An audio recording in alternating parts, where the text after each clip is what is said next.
So this is my latest e-newsletter video update, which will go out on Friday the 8th of November. You'll know I didn't send out an e-newsletter last week, and apologies for that. Full explanation on my Facebook page with a live stream that I actually did instead of the update last week, which was direct on my Facebook page if you want to check that out. But I will do some updates in this video that were from last week. I incorporate that into this week's so you get a full update. So first to Frimley Green and the Green junction with Bedford Lane and the sunken area in the road that quite a lot of residents over time have reported to me as, you know, a poor reinstatement from the utility company that dug up the road there some time ago. Now, I had reported that to the highways team, who then followed up with Thames Water. Thames Water are now investigating, and they've actually got some space on the green there where they're storing some equipment and so on. Although there's not a lot of activity going on there right this moment, I noticed, or at the time of recording this anyway. But they are investigating, I'm told, by Surrey Highways. They're putting cameras down there and inspecting the drains because they think it's not as a result of a poor reinstatement, the sunken road there, but some other more serious problem with the drain network there. So they are investigating with cameras and so on. And as soon as I hear more, I will get back to residents. But hopefully that issue will be resolved sometime soon. They're certainly making the first steps towards that. To Mytchett now, and I want to report, if you haven't seen this already on my Facebook page, the success of a great local business, very popular with local residents, and that's the Spice Lounge Indian Restaurant just on Mytchett Road there. And they won Restaurant of the Year at the Bangladesh Catering Association Awards, do very prestigious award at the Intercontinental Hotel in London. Thousands of Indian restaurants are members of that trade association, 12,000 I believe. And yeah, the Spice Lounge in Mytchett won Restaurant of the Year, which is a phenomenal achievement. And I was very proud to have been asked by Mytchett, the owner of the Spice Lounge, to join him on his table at the awards and share in the success and the celebration, which was a wonderful occasion. And thank you to the Spice Lounge for inviting me along to that event. And if you love curry as much as I do, the nation's favourite dish, and you haven't been to the Spice Lounge in Mytchett, then I think now it's official that as Restaurant of the Year. You ought to go and check it out. It's actually not the first time they've won it either. So go check out the Spice Lounge in Mytchett. Still in Mytchett, and the access road to Mytchett Farm Park. That's the caravan park behind the BP garage there and sort of adjacent to the Mytchett Centre. The access road there is in a terrible state. Over the years, it's something, even when I was a borough councillor at Surrey Heath Borough Council, you know, it's something that's always been as kind of an issue. And more recently, a resident has been in contact with me. A resident with mobility issues actually has been in contact with me to ask if there's something that can be done to get that road repaired and for the pavements to be repaired, because if you've got mobility issues, you know, obviously that's a real problem. So I've been in contact with Surrey Heath Borough Council as a result of that contact with the resident, and they have confirmed to me that they will be sending a crew down there to inspect it and assess the issues, and will then come back to me to tell me when they are going to, or if they're going to repair it, which I hope they would do. So as soon as I hear more on that particular issue, I'll report that back to residents. Carla Holmes for coming and sorting out the drop curb here onto the Sangs footpath. It looks like they haven't done the one further down the road there, but that's fine so long as one of them's accessible and people in mobility, scooters, wheelchairs, and just generally anyone with mobility issues can get on there easily without having to climb up the curb. Sounds like that might not be difficult to most able-bodied people, and that's because it's not. But if you have mobility issues, believe me, that drop curb will make the world of difference. So a big thank you to Carla Holmes for sorting that out so quickly. Very much appreciated. So as you can see, the church and the church hall are coming on really well, and yeah, it's very exciting. I just cannot wait for this to open. Now, I have been in talks with the church committee, because they are going to have to raise quite a lot of money to kit it out, because there is literally nothing left in there. The army took everything, so all the pews and everything else, so they've got to buy chairs, they've got to buy AV equipment. There's a huge amount that they've got to do, and I'm in talks with them now to see if we can get some funding for some of those things, and I'm working with them now to get that addressed. So I'll keep residents informed about what's going on there at the church. As soon as I hear something, you'll be the first to know. So just a quick update on the demolition of the barracks, which you can see and maybe even hear is well underway now. The developers have got their demolition contractors in, the welfare units and generators going. So a huge amount of activity on this part of the site at Mindenhurst. And all I would urge parents to do is to just warn their children of danger. We don't want any inquisitive minds, let's say, getting into trouble on these sites, which are exceptionally dangerous during a demolition. So just warn your teenagers and so on to stay well away from here, because it is an exceptionally dangerous site. So this is Royal Way and is closed at the moment to vehicular access, which is causing a little bit of disruption to local residents. I'm not quite sure how long this is going to take them, but they're basically resurfacing this part of the road and doing some other essential works. Not actually sure how long this is going to be closed for, but we always knew, didn't we, that we were going to have a lot of disruption with the Mindenhurst development. I know that is no consolation to local residents, but yeah, these are essential works, and hopefully they'll get on with it really quickly and keep disruption to a minimum. But it also means that there's going to be an increase of AMK minibuses going through Dettingen Park Estate to Portersbury School, dropping the kids off and so on. I have been in touch with the head teacher about AMK's contractors who, the drivers who are cutting through using Dettingen Park as a rat run, which they're not supposed to do. That might be a bit tricky while this road is closed, but they were actually doing that even before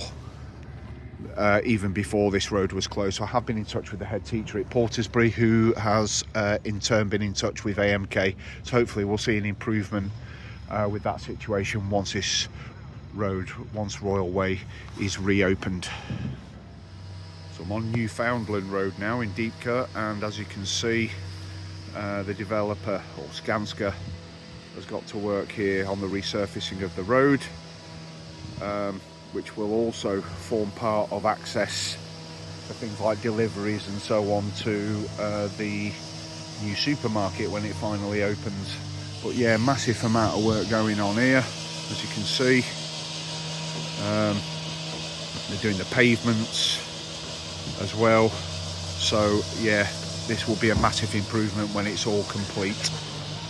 A number of people have been in touch with me recently about the fence that's been erected around the perimeter, or partially around the perimeter, of the Frimley C of E school. Quite a few people are unhappy about the aesthetic value of the fence there. It doesn't look very nice, and they preferred the hedges that were there before. But also there's concerns around if planning approval was sought in order to erect the fences. the Frimley CV school doesn't come under my area of responsibility because it's not a maintained school.